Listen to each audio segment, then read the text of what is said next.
The start of World War II in Europe didn't actually begin in Poland. Look here, Melilla, a Spanish enclave in Morocco. In 1936, a right-wing uprising broke out, spread to mainland Spain, and became the Spanish Civil War. The rebels were backed by Nazi Germany and Fascist Italy, turning Spain into a live testing ground for Nazi military tactics. From 53 countries, 40,000 volunteers crossed continents to fight in a different country. They became the International Brigades, ordinary people willing to give their lives to stop fascism. Among them, almost forgotten in history, were Chinese volunteers. And that's the story I want to tell today.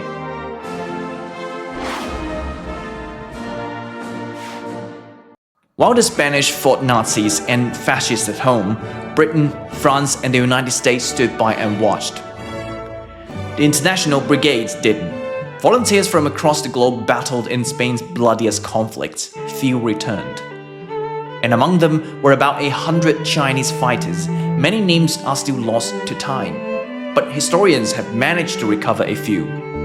One was Xie Weijing, sent by the Communist Party of China, going there under a false name because the Nazis were already after him.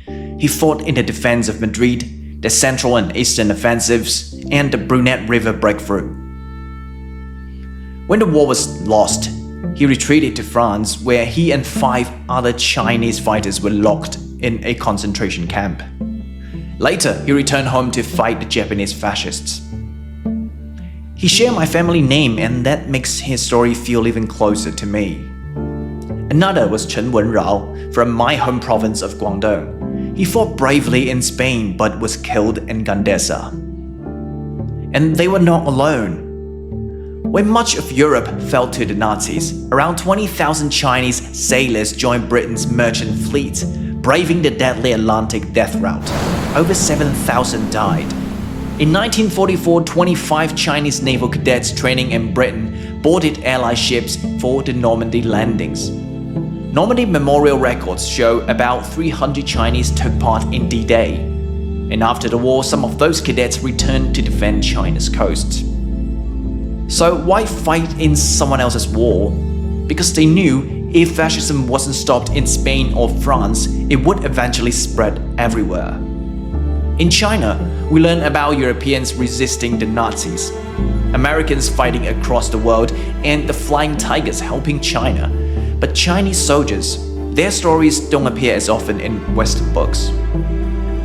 They weren't just fighting for their own country, they also fought far from home, making an irreplaceable contribution to winning the World War II. By remembering them, we honor a spirit that once united people against a common threat, a spirit that feels far too rare in today's world.